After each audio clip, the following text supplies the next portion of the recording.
Duplice scoperta attende i visitatori della mostra Roberto Capucci Prospettive, aperta da oggi a Villa Manin. In primo luogo la presenza dal 2017 della fondazione che custodisce gli abiti del maestro della moda italiana proprio nella dimora dell'ultimo doge di Venezia.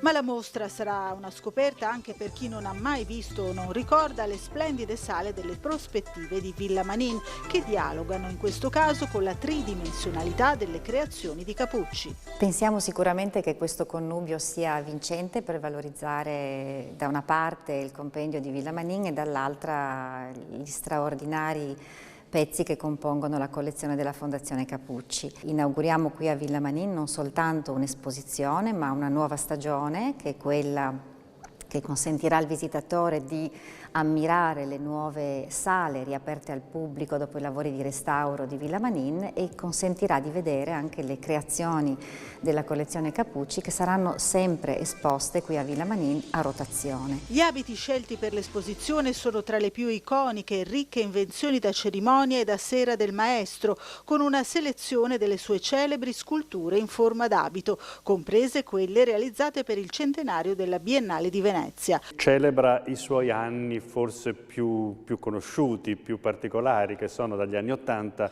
al 2000, gli anni in cui lui esce dal sistema moda e comincia a creare delle vere e proprie opere d'arte, cioè lui non fa un abito decorato, ma fa degli abiti che sono delle ispirazioni d'arte.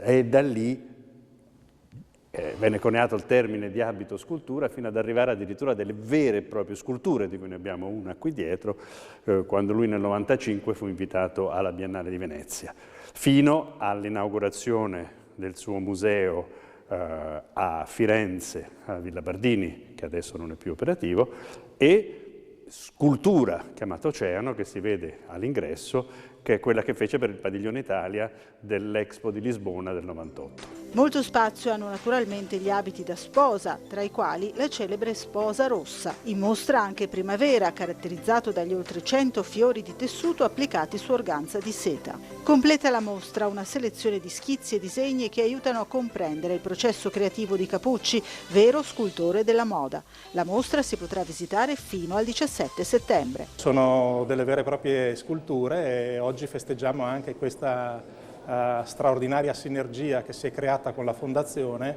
e che porterà sicuramente in futuro opportunità reciproche di crescita e di proiezione a livello internazionale di questa meravigliosa villa.